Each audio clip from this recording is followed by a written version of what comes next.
Ruth గ్రంథము 2వ అధ్యాయం. నయోమి పెనిమిటికి బంధువుడు ఒకడుండెను. అతడు చాలా ఆస్తిపరుడు. అతడు ఎలీమెలకు వంశపు వాడై ఉండెను. అతని పేరు బోయజు. మొయాబిరాలైన రూతు, నీ సెలవెనగల నేను పొలంలోనికి పోయి ఎవని కటాక్షం పొందగలనో వాని వెనుక పరిగి ఏరుకుందనని నయోమితో చెప్పగా, ఆమె నా కుమారి పొమ్మనెను. కాబట్టి ఆమె వెళ్లి పొలంలోనికి వచ్చి చేను కోయు వారి వెనుక పొలంలో ఏరుకొనెను. ఆ పొలంలో ఆమె పోయిన భాగము ఎలీమెలకు వంశపు వాడైన బోయజ్ది. బోయజు బెత్లెహేము నుండి వచ్చి, యెహోవా మీకు తోడయుండును గాక అని చేనుకోయు వారితో చెప్పగా, వారు యెహోవా నిన్ను ఆశీర్వదించును గాక అనిరి. అప్పుడు బోయజు కోయువారి మీద ఉంచబడిన తన పనివారిని చూచి, ఈ చిన్నది ఎవరిదని అడుగగా, కోయువారి మీద ఉంచబడిన ఆ పనివాడు, ఈమె మోయాబు దేశం నుండి నయోమితో కూడా తిరిగి వచ్చిన మోయాబీయురాలైన యవ్వనురాలు. కోయువారి వెనుకకు పనుల మధ్యని ఏరుకొని కూర్చుకొనుటకు దయచేసి నాకు సెలవిమ్మని అడిగాను. ఆమె వచ్చి ఉదయం మొదలుకొని ఇది వరకు ఏరుకొనుచు ఉండెను. కొంతసేపు మాత్రం ఆమె ఇంట కూర్చుండెనని వాడు చెప్పెను. అప్పుడు బోయజు రూతుతో, నా కుమారి, నా మాట వినుము. వేరొక పొలములో ఏరుకొనుటకు పోవద్దు, దీనిని విడిచిపోవద్దు. ఇతడు నా పనికత్తెల యొద్ద నిలకడగా ఉండుము. వారు కోయి చేను కనిపెట్టి వారిని వెంబడించుము.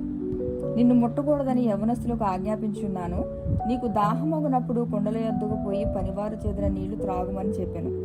అందుకు ఆమె సాగిలపడి తల వంచుకుని, ఏమి తెలిసి పరదేశినైన నా యందు లక్ష్యము ఉంచున్నట్లు నీకు కటాక్షము కలిగెను అని చెప్పగా, బోయాజు, నీ పెనిమిటి మరణమైన తరువాత నీవు నీ అత్తకు చేసినదంతయు నాకు తెలియబడెను. నీవు నీ తల్లిదండ్రులను నీ జన్మభూమిని విడిచి ఇంతకు ముందు నీవు ఎరుగని జనమునొద్దకు వచ్చితివి.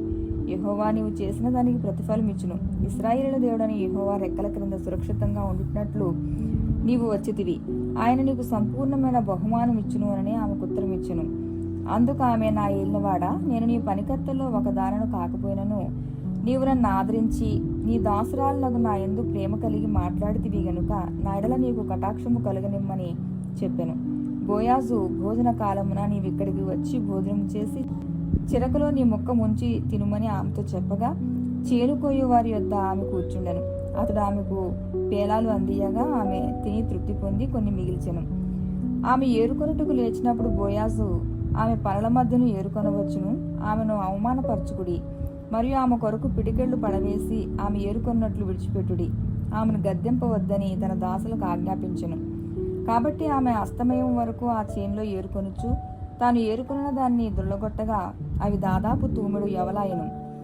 ఆమె వాటిని ఎత్తుకొని ఊర్లోనికి వచ్చినప్పుడు ఆమె అత్త ఆమె ఏరుకున్న వాటిని చూచెను.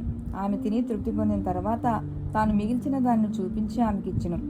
అంతటా ఆమె అత్త ఆమెతో, నేడు నీవెక్కడ ఏరుకుంటివి, ఎక్కడ పని చేసితివి, నీ యందు లక్ష్యముంచిన వాడు దీవించబడును గాక అనగా, ఆమె తాను ఎవని యొద్ద పనిచేస్తునో అది తన అత్తకు తెలియచెప్పి, ఎవని యొద్ద నేడు పనిచేస్తునో అతని పేరు బోయజు అనెను.